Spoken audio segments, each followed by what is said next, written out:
Maintaining clinical standards at LOC is not just an important piece of what we do, it's the important piece of what we do. When we set LOC up, it was really to try and provide a place where patients could be sure they would get absolute gold standard care. And there are a number of parts to that. Part of it is about making sure that we are current and up to date, that we have all the best information that's been presented. And one of our great dreams, and I think we are successful in this, is to be able to translate that and make sure that those advances are then freely and readily available to patients.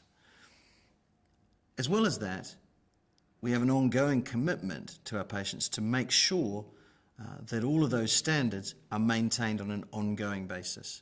So even though we have new developments and best practice, it's important for patients to know that month by month, year by year, those practice standards are maintained. So as part of that, we have a number of different things that we do to try and make sure that we have all the different checks and balances in place to ensure the highest quality of standards and safety for our patients.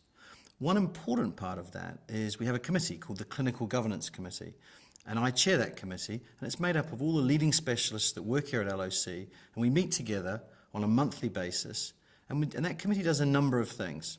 One of the first things it does is check and debate whether there are any new protocols and new treatments that we should add to the list of treatments available.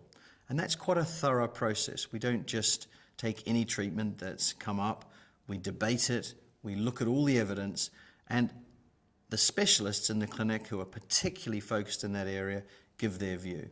And one of the great things about that is it means that we're very current.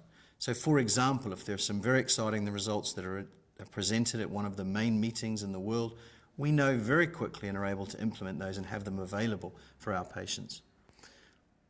Another really important part of that committee's role is to check in an ongoing way that those standards are being maintained.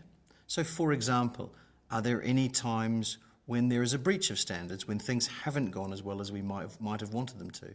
And we're very, very careful about making sure that any instances, thankfully there are very few, but any instances like that are reported and discussed.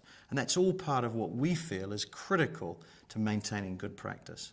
If a patient expresses a concern about an element of their treatment, we regard that as an incredibly important priority to be addressed. Thankfully, the vast majority of our patients, and that's I guess why they come here, are incredibly happy with the treatment they get. But we're particularly interested in any times when that process doesn't work.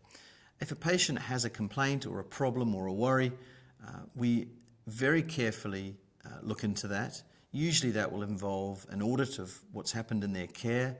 If there has been any suggestion that the care was anything less than optimal, we would carefully analyse that.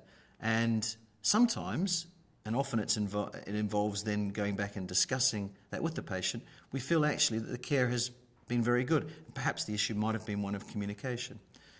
But sometimes, and I think it's very rare, but sometimes there may have been something that happened that we felt wasn't optimal. In that case, we would want to be very honest with the patient, let them know, and then put everything in place to ensure that that didn't happen again. And we feel great pride in the service that we've set up to allow that process to happen regularly and to be very open and transparent.